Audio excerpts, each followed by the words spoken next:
Sanibonani molweni, ndiyanamkela kwezaseTV ngesiXhosa. Unomalanga akuthetha nefowuni then kufuneka abhale something abe sehamba ke yokhangela ipeni kwidrawazi konokrwece kakwenzo. Hayi ke abe secela lo mntu athetha naye into ubuzobuyela kuye wabe siya kukwenzo ke yombuza uba yintoni nale. Ukwenzo wamxelela ukuba yintoni, ubuzile komnye uba yenzani apha. Kwenza uthe yi-gift. Yo, Nomalanga wabuza uba from who, ngoba kaloku mna ngokwazi kwam wena awuzithandi ii-shells, uthi zimunyu and zikunukela kakubi. Kwanyanzeleka ukuba atsho uba uyithatha kuSibongile. Hayi ke wahlanya Nomalanga ethi, oh, njengoba wena ndikwazi uba mna ndandihlela apha endlini ndine-stress ngento ye-charity event eyayingazange ihambe kakuhle, utata uDlamini ethethe kakubi kuthi, wena wavela wadicide into yoba mawuhambe uyogijima elwandle noSibongile. Njengoba thina xa siye elwandle ufike ube yinto ebhorekayo nje, awuthandi nolu lwandle, kudala ndikucenga ndithi masihambe, sithi masiye elwandle, awufuni uye elwandle. Kodwa xa kunguSibongile uzamile ukukwenza ucacisa into yoba no, into eyenzekileyo nje zangayiplani, and ke bavele bahamba ke baye elwandle. Hayi ke umkhumbuzile into yoba nditshilo kuwe ndathi ikhona into eyenzekayo kunoyithu. Ukwenza uzamile ukucacisa wade wacela noxolo.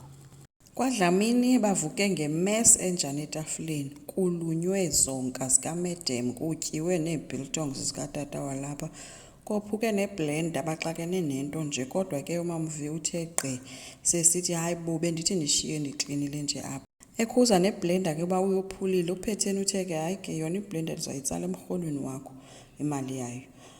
Kuthe kusenjalo ke wakhupha ezaa switi wazibeka etafileni. Uthe unjengaye xa ethi uyazithatha, kweqi uwenzeni esesibhidini, wazithatha wamgila wachitha ngaloo manzi ebaleka ebheke ekamereni yakhe.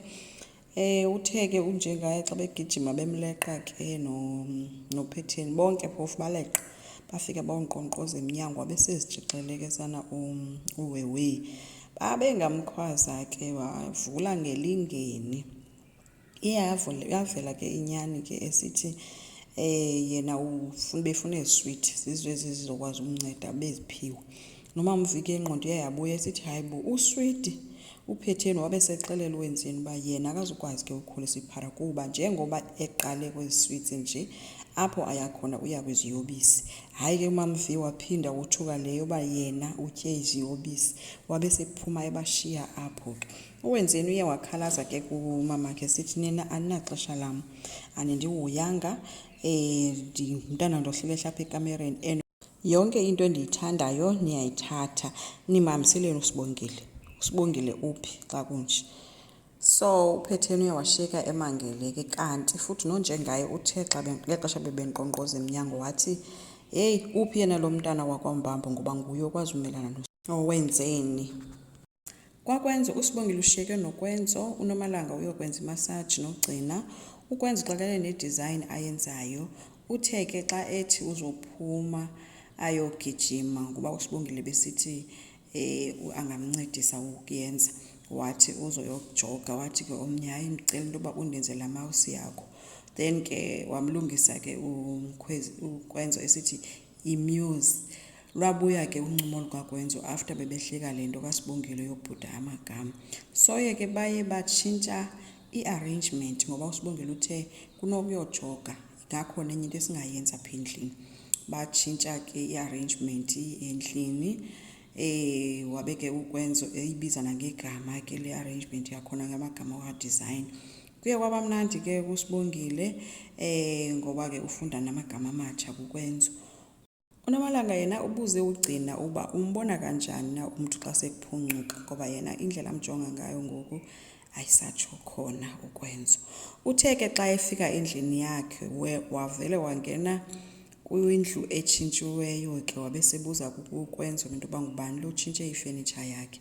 Kwenza uthe sithi, yho, yamgulisa kwaleyo ke, wamxelela ukuba ngobani osithi. Wabe sesitsho ukuba nje noSibongile, wabe sithi ngicela wena noSibongile ndixelele nilungise le nto le arrangement, nibuyise ifenitsha yam endaweni yayo.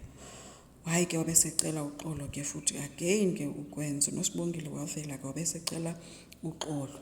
Bayibuyisele ke ifenitsha ngendlela ibiyiyo after nokwenze wacela uxolo kuSibongile. Sibongile khange afune nokuli-entertainer kuxolo lukaKwenzo, uvele wathi Kwenzo asishintshele ifenitsha. Unomalanga ke beke waphuma, ubuyeke kuloo ndawo ebuya kuyo, wabuya yonke into yakhe ime kule ndawo beyifuna ibe ikuyo. NoSibongile wabesesithi gqi sithi uyahamba. Unomalanga utheke kulungile, wenza kakuhle, yona nto right leyo kuhamba kwakho. Wabesesithi cela ukumkhomboza into eyi-1 into angayaziyo. Le nto ekulendli zingamkhohlisi le nto ayibona phayana. Yena uyintombi yaseLamontville and uKwenzo indoda yakhe. Wabesembuza uba undifunani? Ufuna uKwenzo? Umthetho wakho ufuna uyolala ebhedini kaKwenzo, ufuna uthatha yonke into elapha endlini. Wabesithi omnye yena bengekho kuloo nto, ndimbiza ngosisinomalanga ke uSibongile. Wabesesithi ke yabona usukela namhlanje ndigxothile ke apha endlini. Kuye kwangena ke uKwenzo ke ebuza uba ngubani lo gxothiweyo.